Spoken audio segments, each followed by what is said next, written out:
नमस्कार दोस्तों, आर के मैथ स्टडी 31 में आपका स्वागत है।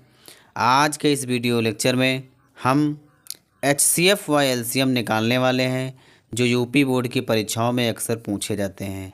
एक सवाल परीक्षा में ज़रूर आता है। परीक्षा में दो टाइप के प्रश्न पूछे जाते हैं, जो इस प्रकार हैं। क्वेश्चन नंबर 1 है, अभाज्य गुणनखंड विधि द्वारा 336 तथा 54 का LCM तथा HCF ज्ञात करना है। हल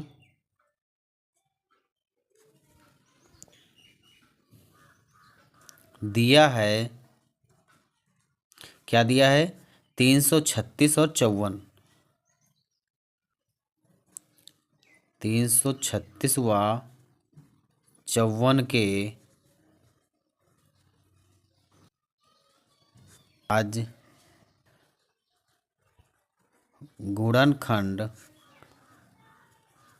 करने पर, तो 336 का करिए, 2 से काटिए, 2 अक्कन 2, 1 बचा, 13 हो गया, 2 छाँक 12 और 2 अठी 16। फिर 2 से कट जाएगा, 2 अठी 16 और 2 चक्कू 8। फिर लगाइए 2 से, 2 चक्कू 8 और 2 दूनी 4। फिर 2 से काटिए, 2 दूनी 4, 2 अक्कन 2। 3 से कट जाएगा, 3 सत्ते 21 और 7 अक्कन 7। इसी प्रकार जो है 54 का भी निकाल लीजिए। किससे कटेगा? 2 से। 2 से कटेगा, 2 दूनी 4 और 2 सती 14। 3 से काटिए, 3 नवा 27 और 3 त्रिका 9 और 3 अक्कन 3। 336 के अभाज्य गुणनखंड करने पर क्या मिला? 1 2 3 4, 2 की पावर 4 गुणे 3 और गुणे 7 और गुणे ये वाला 1। फिर 54 के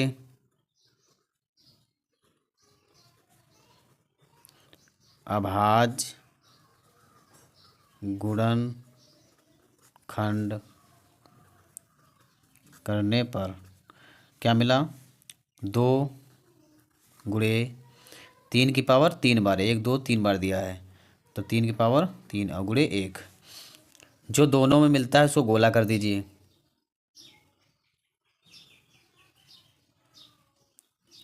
आपका 3 भी तो मिल रहा है, 3 को गोला करिए।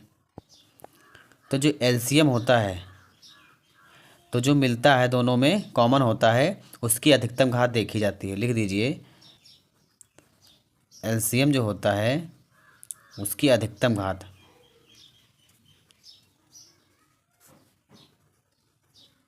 और जो HCF होता है उसकी न्यूनतम घात ली जाती है। तो इसमें LCM निकालना है, तो अधिकतम घात क्या है? जो मिलता है 2 की पावर 4 गुणे 3 मिल रहा है, 3 की अधिकतम घात क्या है?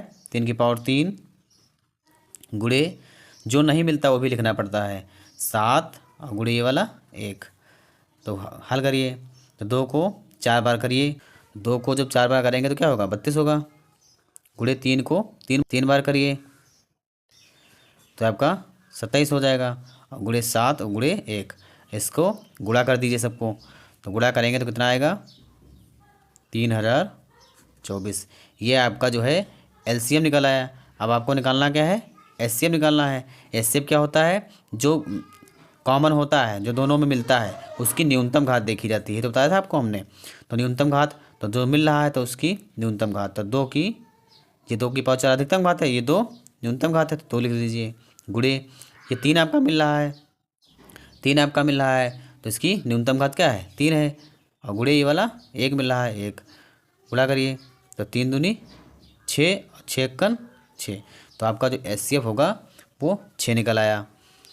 इसमें 2 संख्याएं दी थी, तो ऐसा निकालना होगा। जब 3 संख्याएं दी होंगी तब कैसे निकालना होगा? चलो देखते हैं। अभाज्य गुणनखंड विधि द्वारा HCF LCM ज्ञात करना है। संख्याएं आपको दी हैं 12, 15, 21। हल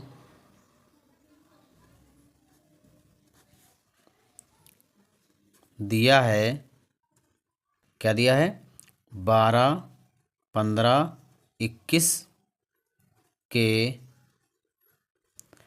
अभाज्य गुणनखंड करने पर 12 का करिए, 15 का करिए व 21 का करिए। तीनों को अलग अलग करना पड़ेगा।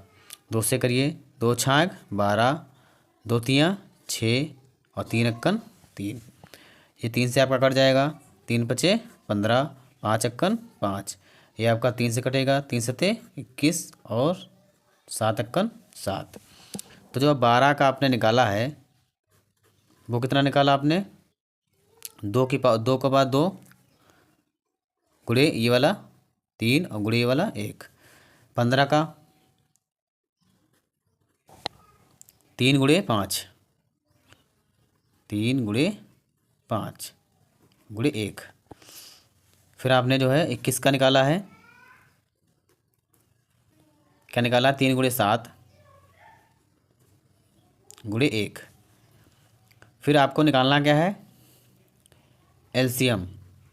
एलसीएम का रूल क्या कहता है, जो मिलता है उसकी अधिकतम घात। तो मिल कौन रहा है, ये आपका जो है 3 मिल रहा है और 1 मिल रहा है, इससे कोई मतलब नहीं है, इसको नहीं लिखते हैं। एलसीएम की अधिकतम घात, तो इसकी अधिकतम घात तो आपका 3 ही होगा, गुणे जो नहीं मिलता उसको भी लिखना पड़ता है। तो 2 की पावर 2 और गुणे 5 और ये गुणे 7 और ये वाला 1 लिख दीजिए। हल करेंगे तो 3 गुणे 2 को 2 बार करिए तो 2 दूनी 4, 5 गुणे 7 गुणे 1 गुणा करिए, 4 तें 12, 12 पंचे 60 और 60 को जब करेंगे 7 छंग 42, 420 आपका हो जाएगा। फिर आपको क्या निकालना है, HCF। HCF का नियम क्या कहता है कि आपको न्यूनतम घात देखनी होती है, जो मिलता है उसी में देखना होता है आपको है। तो इसमें आपको क्या मिल रहा है कि आपका 3 जो है तीनों में कॉमन है, आपको तीनों में देखना पड़ेगा क्योंकि आपने 3 संख्याओं का अभाज्य गुणनखंड किया है। तो तीनों संख्याओं में देखेंगे तो न्यूनतम घात तो इसमें 3 ही है और गुणे ये वाला 1 मिल रहा है, तो 3 अक्कन 3, ये आपका HCF हो जाएगा। इसी प्रकार के प्रश्न परीक्षा में पूछे जाते हैं।